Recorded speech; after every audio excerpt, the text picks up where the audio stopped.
Hi ನನ್ನ ಪ್ರೀತಿಯ ಸ್ನೇಹಿತರೆ, ನಿಮಗೆಲ್ಲರಿಗೂ ರಚನೆ ಯೂಟ್ಯೂಬ್ ಚಾನಲ್ಗೆ ಸ್ವಾಗತ ಸುಸ್ವಾಗತ. ಬನ್ನಿ, ನಾನು ಇವತ್ತು ನಿಮಗೆ ಎಗ್ ಪೆಪ್ಪರ್ ಪಾಸ್ತಾ ಮಾಡೋದನ್ನು ಹೇಳ್ಕೊಡ್ತಾ ಇದ್ದೀನಿ. ನೋಡಿ, ನಾನು ಪಾಸ್ತಾ 1/4 kg ತೊಗೊಂಡಿದ್ದೀನಿ. ನೋಡಿ, ಈ ಥರ ಪಾಸ್ತಾ ತೊಗೊಂಡಿದ್ದೀನಿ. ಬೋಟಿ ಥರ ಇರುತ್ತಲ್ಲ ಆ ಪಾಸ್ತಾ. ನಿಮ್ಮ ಮಕ್ಕಳಿಗೆ ಮಾಡಿಕೊಡಿ, ತುಂಬ ಚೆನ್ನಾಗಿರುತ್ತೆ. ಬನ್ನಿ, ನಾನು ಇವಾಗ ಎಗ್ ಪೆಪ್ಪರ್ ಪಾಸ್ತಾ ಮಾಡೋದಕ್ಕೆ ಫಸ್ಟು ನೀರು ಹಾಕ್ಕೊಳ್ಳಿ. ಕುಕ್ಕರಿಗೆ ಒಂದು ಸ್ವಲ್ಪ ಜಾಸ್ತಿ ನೀರು ಹಾಕ್ಕೊಳ್ಳಿ. ನೀರನ್ನ ಕುದಿ ಬಂದ ಮೇಲೆ ಚೆನ್ನಾಗಿ ಕುದಿಬೇಕು ನೀರು. ಸ್ವಲ್ಪ ಉಪ್ಪು ಹಾಕ್ಕೊಳ್ಳಿ. ನೀರು ಕುದಿ ಬಂದ ಮೇಲೆ ಪಾಸ್ತಾನ ಅದಕ್ಕೆ ಹಾಕಿ.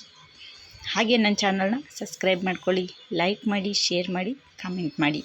ನನ್ನ ಚಾನಲ್ನ ಸಬ್ಸ್ಕ್ರೈಬ್ ಮಾಡಿಕೊಂಡಾಗ ನಾನು ಹಾಕುವಂಥ ಪ್ರತಿಯೊಂದು ವಿಡಿಯೋ ಬಂದು ನಿಮಗೆ ಮೊದಲು ತಲುಪುತ್ತೆ. ಬನ್ನಿ, ನೀರು ಕುದೀತಾ ಇದೆ. ನಾವಿವಾಗ ಪಾಸ್ತಾನ ಮಿಕ್ಸ್ ಮಾಡ್ಕೊಳ್ಳೋಣ.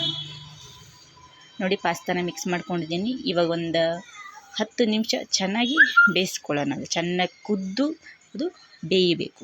ಚೆನ್ನಾಗಿ ಬೆಂದ ಮೇಲೆ ನಾವು ಎಗ್ ಪೆಪ್ಪರ್ ಪಾಸ್ತಾನ ರೆಡಿ ಮಾಡೋಣ. ನೋಡಿ, ಚೆನ್ನಾಗಿ ಕುದೀತಾ ಇದೆ.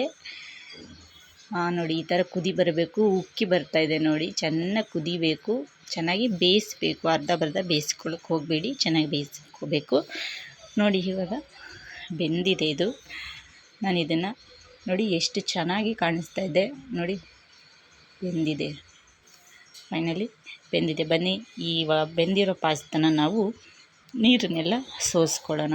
ನೀರು ಸೋಸ್ಕೊಂಡು ಅದಕ್ಕೆ ಸ್ವಲ್ಪ ಆಯಿಲ್ ಹಾಕಿ ಚೆನ್ನಾಗಿ ಮಿಕ್ಸ್ ಮಾಡಿಟ್ಕೋಬೇಕು. ಯಾಕೆಂದರೆ ಪಾಸ್ತಾನ ಇವಾಗ ನಾವು ನೀರಲ್ಲಿ ಬೇಯಿಸಿರೋದಲ್ವ, ಅದೊಂದು ಸ್ವಲ್ಪ ಬಿಡಿ ಬಿಡಿಯಾಗಿ ಬರಬೇಕು. ಹಾಗೆ ನನ್ನ ಚಾನಲ್ನ ಸಬ್ಸ್ಕ್ರೈಬ್ ಮಾಡ್ಕೊಳ್ಳಿ, ಪ್ಲೀಸ್ ನನ್ನ ಚಾನಲ್ನ ಸಬ್ಸ್ಕ್ರೈಬ್ ಮಾಡ್ಕೊಳ್ಳಿ. ನೋಡಿ, ನಾನು ಇದರಲ್ಲಿ ಸೋಸ್ಕೊತಾ ಇದ್ದೀನಿ. ಜರಡಿ ಥರ ಇದೆ, ಅದರಲ್ಲೆಲ್ಲ ಸೋಸ್ಕೊತಾ ಇದ್ದೀನಿ. ನೋಡಿ, ಎಷ್ಟು ಬಿಡಿ ಬಿಡಿಯಾಗಿ ಬರ್ತಾಯಿದೆ. ಆ ಥರ ಸೋಸ್ಕೊಳ್ಳಿ. ಒಂದು ಸ್ವಲ್ಪ ಜಾಸ್ತಿ ಬೇಯಿತು ಅನಿಸುತ್ತೆ, ಒಡೆದೋಗ್ಬಿಟ್ಟಿದೆ. ನೋಡಿ, ಎಷ್ಟು ಚೆನ್ನಾಗಿ ಕಾಣಿಸ್ತಾ ಇದೆ. ಪೈಪ್ ಥರ ಇದೆ. ಯಾವ ಥರ ಕಾಣಿಸ್ತಾ ಇದೆ ಹೇಳಿ? ನಾವು ಕುರಿ ಬೋಟ್ ಇತ್ತಂತೀವಲ್ಲ, ಆ ಥರ ಕಾಣಿಸ್ತಾ ಇದೆ. ನೋಡಿ, ತುಂಬ ಚೆನ್ನಾಗಿರುತ್ತೆ. ಮಕ್ಕಳಿಗೆ ಮಾಡಿಕೊಡಿ. ಹಂಗಂತ ಅಂದ್ಬಿಟ್ಟು ಎನಿ ಟೈಮ್ ಮಾಡ್ಕೊಡೋದಲ್ಲ, ತಿಂಗಳಿಗೆ 1 ಸಲಿನೋ 2 ಸಲಿನೋ ಮಾಡ್ಕೊಳ್ಳಿ. ಯಾಕಂದರೆ ಮೈದಾದಿಂದ ಮಾಡಿರ್ತಾರೆ, ಎಲ್ಲದೇ ಎಫೆಕ್ಟ್ ಆರೋಗ್ಯಕ್ಕೆ. ಆದರೂ ಪರವಾಗಿಲ್ಲ ಅಂತ ಬಾಯಿ ರುಚಿಗೆ ಒಂದಿಷ್ಟು ಮಾಡ್ಕೊಂಡು ತಿನ್ಬೇಕು. ನೋಡಿ, ಎಣ್ಣೆ ಹಾಕ್ತಾಯಿದ್ದೀನಿ. ಎಣ್ಣೆನಲ್ಲೆಲ್ಲ ಮಿಕ್ಸ್ ಮಾಡ್ಕೊಳ್ಳಿ. ಒಂದು ಸ್ವಲ್ಪ ಎಣ್ಣೆ ಹಾಕಿ, ಆವಾಗ ನಿಮಗೆ ಅದು ಪಾಸ್ತಾ ಬಂದುಬಿಟ್ಟು ಅಂಟಲ್ಲ. ನೋಡಿ, ಎಣ್ಣೆ ಹಾಕಿ ಮಿಕ್ಸ್ ಮಾಡ್ಕೊಂಡಿದ್ದೀನಿ. ಅದು ಸ್ವಲ್ಪ ಬಿಸಿ ಆರಬೇಕು. ಬಿಸಿ ಆರಿದ್ಮೇಲೆ ನೋಡಿ, ನನ್ನ ಕೈಯಲ್ಲಿ ಸ್ವಲ್ಪ ಪುಡಿ ಮಾಡ್ಕೊತಾ ಇದ್ದೀನಿ. ಸ್ವಲ್ಪ ಬಿಡಿ ಬಿಡಿಯಾಗಿ ಹೊಡಿಯೋದು. ನೋಡಿ, ಎಗ್ ಪೆಪ್ಪರ್ ಪಾಸ್ತಾಕ್ಕೆ ಬೇಕಾಗುವ ಸಾಮಗ್ರಿಗಳು ನೋಡಿ ಏನೇನು ತೊಗೊಂಡಿದ್ದೀನಿ. ಮೊಟ್ಟೆ, ಉಪ್ಪು, ಶುಂಠಿ ಬೆಳ್ಳುಳ್ಳಿ ಪೇಸ್ಟ್, ಹಾಗೆ ಈರುಳ್ಳಿ, ಪೆಪ್ಪರ್, ಧನಿಯಾ ಪುಡಿ, ಅರಿಶಿನ, ಹಾಗೆ ಖಾರದ ಪುಡಿ. ಇದು ಗರಂ ಮಸಾಲ ಬಂದು ಚಿಕನ್ ಮಸಾಲ ಎಲ್ಲ ಸ್ವಲ್ಪ ಹಾಕ್ಕೊಳ್ಳಿ. ನಿಮಗೆ ರುಚಿಗೆ ತಕ್ಕಷ್ಟು ಹಾಕ್ಕೊಳ್ಳಿ. ಯಾಕಂದರೆ ಒಬ್ಬೊಬ್ಬರು ಖಾರ ಜಾಸ್ತಿ ತಿನ್ನೋರು ಇರ್ತಾರೆ, ಖಾರ ಕಮ್ಮಿ ತಿನ್ನೋರು ಇರ್ತಾರೆ. ಅದಕ್ಕೆ ಮತ್ತು ಟೊಮಟೊ ಸಾಸ್, ವಿನೆಗಲ್, ಸೋಯಾ ಸಾಸ್, ಇದು ವಿನೆಗಲ್, ಇದು ಚಿಲ್ಲಿ ಸಾಸ್. ನೋಡಿ, ಇಷ್ಟು ಐಟಮ್ಸ್ ತೊಗೊಂಡಿದ್ದೀನಿ. ಬನ್ನಿ ರೆಡಿ ಮಾಡೋಣ.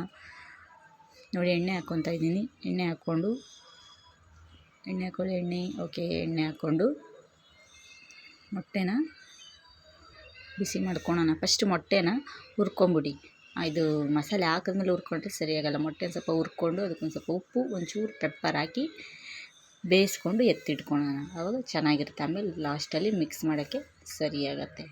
ನೀವು ಹೀಗೆ ಮಾಡಿಕೊಡಿ, ಮಕ್ಕಳಿಗೆ ಚೆನ್ನಾಗಿರುತ್ತೆ. ಮಕ್ಕಳಷ್ಟೇ ಅಲ್ಲ, ಮನೇಲಿ ಎಲ್ಲರೂ ತಿನ್ಕೋಬೋದು. ತಿಂಡಿಗಾದರೂ ತಿನ್ಬೋದು, ಇಲ್ಲಾಂದರೆ ಸ್ನ್ಯಾಕ್ಸ್ ಥರ ಸೈಡು ಇವಾಗ ಟೀ ಟೈಮ್ ಮಾಡ್ಕೊತಿದ್ವಲ್ಲ, ಆ ಥರನೂ ತಿನ್ಬೋದು. ತುಂಬ ಚೆನ್ನಾಗಿರುತ್ತೆ. ನೋಡಿ, ನಾನು ಈ ಥರ ಎಲ್ಲ ಹುರಿತಾಯಿದ್ದೀನಿ. ಚೆನ್ನಾಗಿ ಹುರ್ಕೊಬಿಟ್ಟು ಎತ್ತಿಟ್ಕೊತಾ ಇದ್ದೀನಿ. ನೋಡಿ, ಚೆನ್ನಾಗಿ ಬಂದಿದೆ. ಉಪ್ಪು ಹಾಕ್ಕೊತಾ ಇದ್ದೀನಿ. ಸ್ವಲ್ಪ ರುಚಿಗೆ ತಕ್ಕಷ್ಟು ಉಪ್ಪು ಹಾಕ್ತೀನಿ. ಒಂಚೂರು ಪೆಪ್ಪರ್ ಹಾಕ್ತಾಯಿದ್ದೀನಿ. ನೋಡಿ, ಸ್ವಲ್ಪ ಹಾಕ್ತಾಯಿದ್ದೀನಿ ಪೆಪ್ಪರ್. ಒಂದು ಸ್ವಲ್ಪ ಹಾಕಿದ್ರೆ ಅದು ಮಿಕ್ಸ್ ಮಾಡಿದ್ರೆ ಚೆನ್ನಾಗಿರುತ್ತೆ. ನೋಡಿ, ಇವಾಗ ಆಲ್ಮೋಸ್ಟ್ ಆಗಿದೆ. ಇದು 2 ಸೆಕೆಂಡ್ ಅಷ್ಟೇ. ಇದೊಂದಿಷ್ಟು ಪುಡಿ ಆಗಬೇಕು. ನಾವು ಮೊಟ್ಟೆ ಬುರ್ಜಿ ಮಾಡ್ತೀವಲ್ಲ, ಆ ಥರ ಮಾಡಿ ಎತ್ತಿಟ್ಕೊಂಡ್ರೆ ಆಯಿತು. ಚೆನ್ನಾಗಿರುತ್ತೆ, ಮಾಡಿಕೊಡಿ. ಹಾಗೆ ಪಾಸ್ತಾ ತರಕಾರಿ ಹಾಕಿನೂ ಮಾಡ್ಬೋದು, ಚೆನ್ನಾಗಿರುತ್ತೆ. ನೆಕ್ಸ್ಟು ತರಕಾರಿ ಹಾಕಿ ಮಾಡೋದನ್ನು ನಾನು ನನ್ನ ಚಾನಲಲ್ಲಿ ಹಾಕ್ತೀನಿ. ನೋಡಿ, ಇವಾಗ ಫೈನಲಿ ಪೆಪ್ಪರ್ ಪಾಸ್ತಾಕ್ಕೆ ರೆಡಿ ಮಾಡ್ತಾ ಇದ್ದೀನಿ. ನೋಡಿ, ಎಣ್ಣೆ ಹಾಕ್ಕೊಂಡಿದ್ದೀನಿ. ಚಿಕ್ಕದಾಗಿ ಕಟ್ ಮಾಡ್ಕೊಂಡಿರೋ ರೆಡಿ ಈರುಳ್ಳಿ ಚೆನ್ನಾಗಿ ಸ್ವಲ್ಪ ಅದು ಕೆಂಪಗಾಗಬೇಕು. ಸ್ವಲ್ಪ ಉಪ್ಪು ಉದುರಿಸಿ ಅದು ಕೆಂಪಗಾಗುತ್ತೆ. ಫ್ರೈ ಮಾಡ್ಕೊಳ್ಳಿ. ಹಾಗೆ ನನ್ನ ಚಾನಲ್ನ ಸಬ್ಸ್ಕ್ರೈಬ್ ಮಾಡ್ಕೊಳ್ಳಿ, ಲೈಕ್ ಮಾಡಿ, ಶೇರ್ ಮಾಡಿ, ಕಾಮೆಂಟ್ ಮಾಡಿ. ನಿಮ್ಮ ಅನಿಸಿಕೆಗಳನ್ನು ನನ್ನಲ್ಲಿ ಹಂಚಿಕೊಳ್ಳಿ. ನೀವು ಇನ್ನೂ ಏನಾರು ಬೇರೆ ರೆಸಿಪಿ ಬೇಕಾದಲ್ಲಿ ನನಗೆ ತಿಳಿಸಿ. ಶುಂಠಿ ಬೆಳ್ಳುಳ್ಳಿ ಪೇಸ್ಟ್ ಹಾಕ್ಕೊತಾ ಇದ್ದೀನಿ. ಅದನ್ನು ಸ್ವಲ್ಪ ಫ್ರೈ ಮಾಡಬೇಕು, ಹಸಿ ವಾಸನೆ ಹೋಗೋ ತನಕ ಅದನ್ನು ಚೆನ್ನಾಗಿ ಫ್ರೈ ಮಾಡಬೇಕು. ನೋಡಿ ಆಲ್ಮೋಸ್ಟ್ ಫ್ರೈ ಆಗಿದೆ. ಇನ್ನು ಉಳಿದಿರೋಲ್ಲ ಮಸಾಲೆಗಳನ್ನು ಅದಕ್ಕೆ ಹಾಕೋಣ. ಉಪ್ಪನ್ನ ನಿಮಗೆ ಎಷ್ಟು ಬೇಕೋ ರುಚಿಗೆ ತಕ್ಕಷ್ಟು ಉಪ್ಪು ಹಾಕ್ಕೊಳ್ಳಿ. ಚೆನ್ನಾಗಿರುತ್ತೆ ಮಾಡಿಕೊಡಿ ಮಕ್ಕಳಿಗೆ, ತುಂಬ ಚೆನ್ನಾಗಿರುತ್ತೆ. ನೀವು ಮಾಡ್ಕೊಂಡು ತಿನ್ಬೋದು, ತುಂಬ ಟೇಸ್ಟಿಯಾಗಿ ಬರುತ್ತೆ.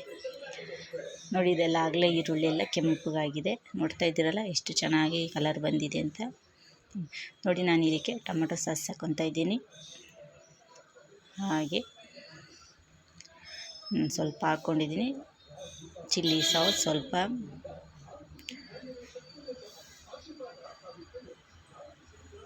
ವಿನೆಗರ್ ಸ್ವಲ್ಪ, ಎಲ್ಲ ಒಂದು ಸ್ವಲ್ಪ ಹಾಕ್ಕೊಳ್ಳಿ, ಚೆನ್ನಾಗಿರುತ್ತೆ. ಮತ್ತು ಸೋಯಾ ಸಾಸ್ ಹಾಕ್ತಾಯಿದ್ದೀನಿ. ನೋಡಿ ಚೆನ್ನಾಗಿದೆ. ನೋಡಿ ನನ್ನ ಮಗ ಬಂದುಬಿಟ್ಟಿದ್ದಾನೆ, ನೋಡ್ತಾ ಇದ್ದಾನೆ ಏನು ಮಾಡ್ತೈತೆ ಅಮ್ಮ ಅಂತ. ಬರೀ ಕಿತ್ತಬತ್ತಿ ಮಾಡ್ತಾನೆ.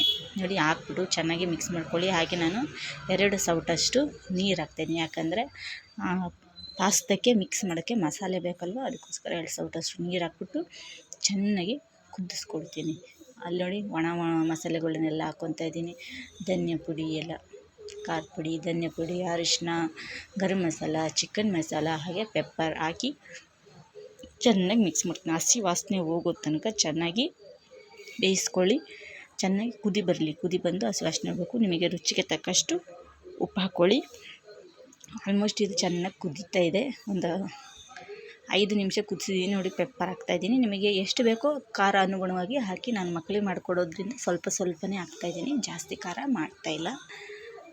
ನೋಡಿ ದೊಡ್ಡವರಿಗಾದರೆ ನೀವು ಸ್ವಲ್ಪ ಒಂದೊಂದು ಚಮಚನೇ ಹಾಕ್ಕೊಂಡು ನೀವು ತಿನ್ಬೋದು. ಈ ಚಳಿಗಾಲದಲ್ಲೆಲ್ಲ ಮಾಡ್ಕೊಂಡು ತಿಂದರೆ ಚೆನ್ನಾಗಿರುತ್ತೆ. ಚಳಿಗಾಲದಲ್ಲೆಲ್ಲ ಪೆಪ್ಪರ್ ಬಳಸಿದ್ರೆ ಆರೋಗ್ಯಕ್ಕೆ ತುಂಬ ಒಳ್ಳೆಯದು, ಮೈದು ಶಾಖವಾಗಿರುತ್ತೆ. ನೋಡಿ ನಾವಿವಾಗ ಪಾಸ್ತನೆಲ್ಲ ಎಣ್ಣೆ ಹಾಕಿ ಬೇಯಿಸ್ಕೊಂಡು ಇಟ್ಕೊಂಡಿದ್ವಲ್ಲ, ಎಣ್ಣೆ ಎಲ್ಲ ಮಿಕ್ಸ್ ಮಾಡಿ ಅದನ್ನ ಇವಾಗ ಬಿಡಿಯಾಗಿ ಹಾಕ್ಕೊತಾ ಇದ್ದೀನಿ. ನೋಡಿ ಚೆನ್ನಾಗಿ ಮಿಕ್ಸ್ ಮಾಡ್ಕೊಳ್ಳಿ, ಚೆನ್ನಾಗಿರುತ್ತೆ. ಮಾಡ್ಕೊತೀನಿ, ನೀವು ಮಾಡಿಕೊಡಿ ಮಕ್ಕಳಿಗೆ, ಚೆನ್ನಾಗಿರುತ್ತೆ. ತರಕಾರಿ ಹಾಕಿ ಮಾಡಿದ್ರೂ ಚೆನ್ನಾಗಿರುತ್ತೆ, ಈ ಥರ ಮೊಟ್ಟೆ ಹಾಕಿ ಮಾಡಿದ್ರೂ ಚೆನ್ನಾಗಿರುತ್ತೆ. ಎಗ್ ಪೆಪ್ಪರ್ ಪಾಸ್ತಾ ನೋಡಿ ಯಾವ ಥರ ರೆಡಿ ಆಗ್ತಾಯಿದೆ, ಚೆನ್ನಾಗಿದೆಯಲ್ವ. ನೋಡಿ ರೆಡಿ ಆಗ್ತಿದೆ. ಒಂದು 5 ನಿಮಿಷ ಹಂಗೆ ಒಂಚೂರು ಬೇಯಿಸ್ಕೊತೀನಿ, ಚೆನ್ನಾಗಿ ಬೇಯುತ್ತೆ. ಯಾಕಂದರೆ ಇವಾಗ ನಾವು ಸೋಸಿ ತೆಗ್ದಿದ್ದಲ್ವ, ಇನ್ನೊಂದು 5 ನಿಮಿಷ ಬೆಂದರೆ ಅದು ಮಸಾಲೆ ಎಲ್ಲ, ಉಪ್ಪು ಖಾರ ಹುಳಿ ಎಲ್ಲ ಚೆನ್ನಾಗಿ ಎಳ್ಕೊಬೇಕಲ್ಲ, ಎಲ್ಲ ಎಳ್ಕೊಂಡ್ರೆ ಚೆನ್ನಾಗಿರುತ್ತೆ. ಇದು ಹೊರಗಡೆ ನಾನು ಯಾವತ್ತೂ ತಿಂದಿಲ್ಲ ಇದು ಹೇಗಿರುತ್ತೆ ಅಂತ. ಒಂದು ಆಲ್ಮೋಸ್ಟ್ ಎಲ್ಲ ನಾನು ಬರೀ ನೂಡಲ್ಸೇ ತಿಂದು ಅಭ್ಯಾಸ ಇರೋದು. ಇದೇ ಫಸ್ಟು ನಾನು ಮಾಡ್ತಿರೋದು, ಮಕ್ಕಳಿಗೋಸ್ಕರ ಮಾಡಿಕೊಡ್ತಾಯಿದ್ದೀನಿ. ನೋಡಿ ನಾವು ಅವಾಗಲೇ ಮೊಟ್ಟೆ ಹುರಿದು ಇಟ್ಕೊಂಡಿದ್ವಲ್ಲ, ಅದನ್ನು ಲಾಸ್ಟಲ್ಲಿ ಮಿಕ್ಸ್ ಮಾಡ್ಕೊತಾ ಇದ್ದೀನಿ. ಎಲ್ಲ ಆದಮೇಲೆ ಲಾಸ್ಟಲ್ಲಿ ಮಿಕ್ಸ್ ಮಾಡ್ಕೊತಾ ಇದ್ದೀನಿ. ಇದು ಮುಂಚೆನೇ ಹಾಕ್ಕೊಂಡ್ರೆ ಮೊಟ್ಟೆನೇ ಸಿಗೋದಿಲ್ಲ, ಕಳೆದೋದಂಗೆ ಆಗ್ಬಿಡುತ್ತೆ ಅದರೊಳಗೆ. ಅದಕ್ಕೆ ಇವಾಗ ಲಾಸ್ಟಲ್ಲಿ ಮಿಕ್ಸ್ ಮಾಡ್ಕೊಂಡಾಗ ಚೆನ್ನಾಗಿರುತ್ತೆ. ನೋಡಿ ಎಗ್ ಪೆಪ್ಪರ್ ಪಾಸ್ತಾ ರೆಡಿ ಆಗ್ತಾಯಿದೆ. ನಮ್ಮ ಮಕ್ಕಳಂತೂ ಆಗಲೇ ಆಯ್ತಾ ಅಂತ ಕೇಳ್ತಾನೇ ಇದ್ದಾರೆ, ಮಾಡಿಕೊಡ್ತಾಯಿದ್ದೀನಿ. ನೋಡಿ ಎಗ್ ಪೆಪ್ಪರ್ ಪಾಸ್ತಾ ಯಾವ ಥರ ರೆಡಿಯಾಗಿದೆ. ಬನ್ನಿ ತಗೊಳ್ಳಿ, ಎಗ್ ಪೆಪ್ಪರ್ ಪಾಸ್ತಾ. ಚೆನ್ನಾಗಿದೆಯಾ? ನೀವು ಮಾಡ್ಕೊತೀನಿ, ನಿಮ್ಮ ಮಕ್ಕಳಿಗೂ ಮಾಡಿಕೊಡಿ. ಹಾಗೆ ನನ್ನ ಚಾನಲ್ನ ಸಬ್ಸ್ಕ್ರೈಬ್ ಮಾಡ್ಕೊಳ್ಳಿ, ಲೈಕ್ ಮಾಡಿ, ಶೇರ್ ಮಾಡಿ, ಕಾಮೆಂಟ್ ಮಾಡಿ. Thank you watching my channel. Bye.